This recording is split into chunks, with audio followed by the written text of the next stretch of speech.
tardes, televidentes, y tal como lo habíamos anunciado, esta mañana nos acompaña la asambleísta Mae Montaño Valencia de Movimiento Cambio Ciudadano.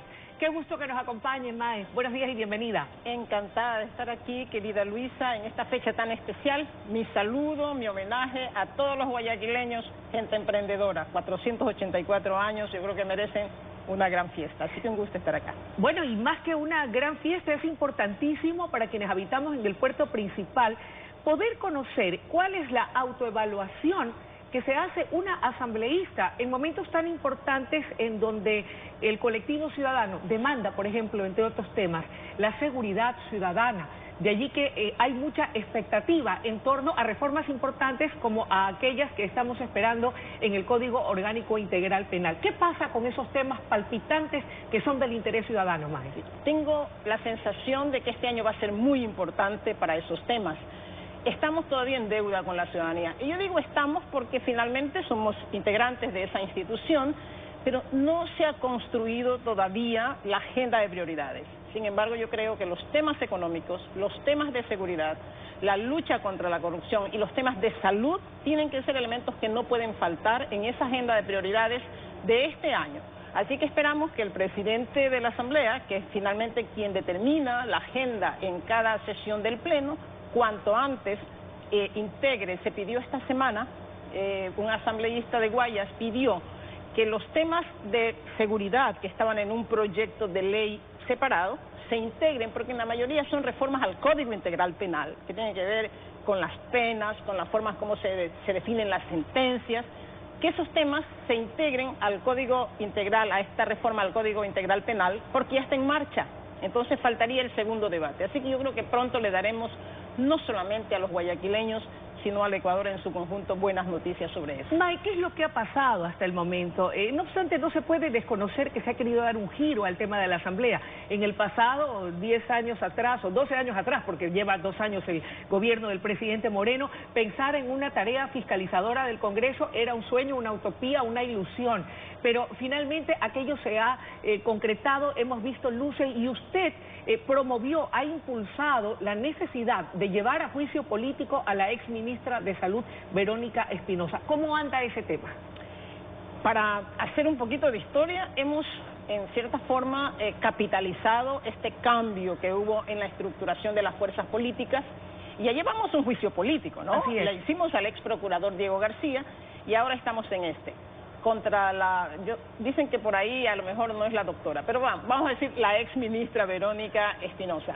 Está en buen camino, nos falta la última etapa. Yo digo, la batalla de las batallas la tendremos que librar, yo creo que sin duda esta semana que viene, no puede ser de otra manera, porque el informe de la comisión que pasó por voto unánime, recomendando no solamente el juicio político, sino recomendando la censura a la exministra, está en las manos del presidente de la Asamblea. Él tiene que distribuir ese informe y convocarnos al Pleno para llevar adelante el verdadero juicio político. Sin duda, aunque es cuesta arriba, sabemos que vamos a lograr la censura de la exministra Verónica Espinosa. ¿La responsabilidad de la exministra iría solamente en el campo político o también habría responsabilidad civil y penal? Indudablemente se presume, ¿no? Porque la Asamblea y los asambleístas no podemos determinar esta presunción de responsabilidades civiles y penales. No obstante, usted ha pedido a Contraloría y Fiscalía que también intervengan. Indudablemente. El pueblo ecuatoriano lo exige. Estimada Luisa, este no es un juicio eminentemente político, este es un juicio de alto contenido humano y de gran impacto social.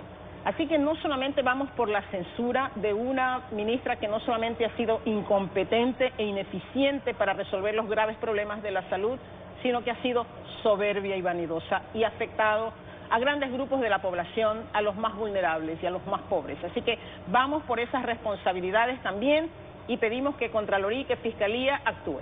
Ahora, otro de los problemas palpitantes y que golpea a buena parte de la población, sobre todo guayacense, es el tema del consumo de drogas. Cada vez más niños y adolescentes inmersos en este mundo infernal. hace que sus familias, particularmente sus madres o quien tiene un hermano o un esposo, demanden de la Asamblea aquello que muchos prometieron en campaña, como es la derogatoria de la tabla de consumo. Mae, ¿qué ha pasado? Porque entiendo que han habido asambleístas de otras bancadas políticas que han dicho, a ver, pongamos el tema de la derogatoria de la tabla de consumo en el orden del día, pero no ha tenido acogida y eco. ¿Qué ha pasado?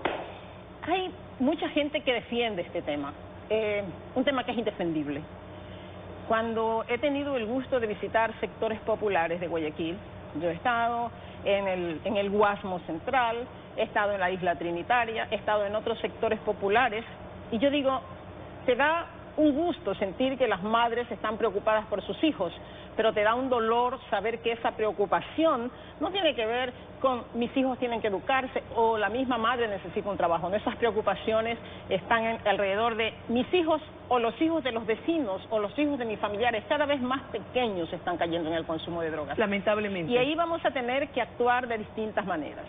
No solamente desde la ley, se pueden hacer reformas que se deben fortalecer en mecanismos, la misma ley de prevención del consumo de drogas y de control, que más se ha preocupado, las autoridades se han preocupado más por el control, que está descontrolado también, ¿no? O sea, que tampoco es que hemos logrado gran cosa en eso, que por los temas de prevención y de rehabilitación y reinserción.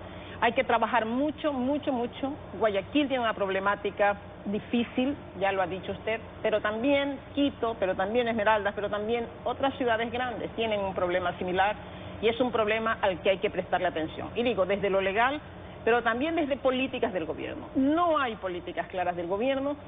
Cada gobierno ha ido desmantelando la política de prevención. Es increíble.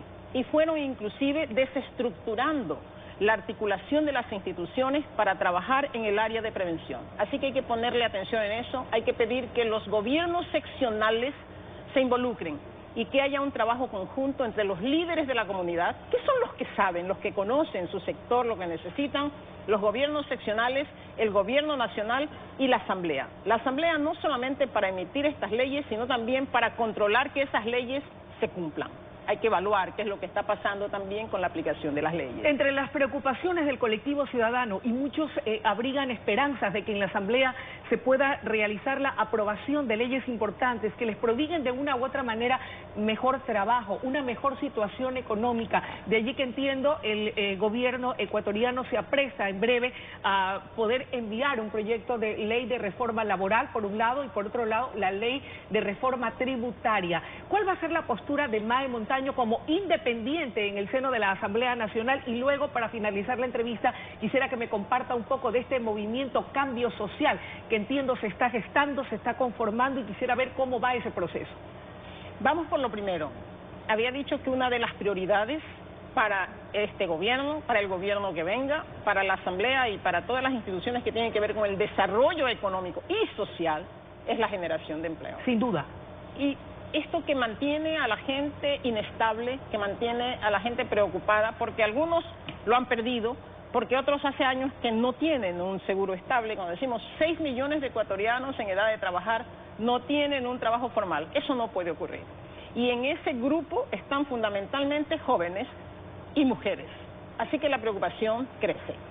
Y ahí no solamente que vamos a necesitar leyes, esperamos que estas leyes de urgencia, estos proyectos de ley de urgencia económica que va a mandar el Ejecutivo, estén orientados verdaderamente a abrir el espacio para que el capital privado venga, porque el gobierno no tiene dinero. Sabemos que hay una crisis económica, así que va a tener que trabajar en eso. Pero sí hay un punto que nosotros siempre defenderemos. No permitiremos que se le meta la mano al bolsillo de los ecuatorianos. ¿No creación de impuestos? No creación de impuestos. ¿Aquellos restarían competitividad a la empresa privada? Indudablemente, pero sobre todo van a afectar la vida de los más pobres. O sea, ya no resisten más los más pobres. No pueden pagar la factura del despilfarro, del robo, de la corrupción. Eso no lo permitiremos. Todo lo demás siempre respaldaremos. Siempre hemos respaldado esta visión progresista de manejar una economía que genere empleo, que permita al emprendedor, inclusive presentamos en algún momento una ley para simplificar. No es posible que alguien que quiera poner un pequeño negocio, la madre de familia que está en el Guasmo, en la Isla Trinitaria, en cualquier tenga sector, tanta tramitología. Exacto. ¿En qué ha quedado eso? Entonces, ¿qué hacen las personas? Se ¿En vuelven qué quedó ese informales. proyecto? Pues está guardado por esta especie de egoísmo, de mezquindad que hay en la política.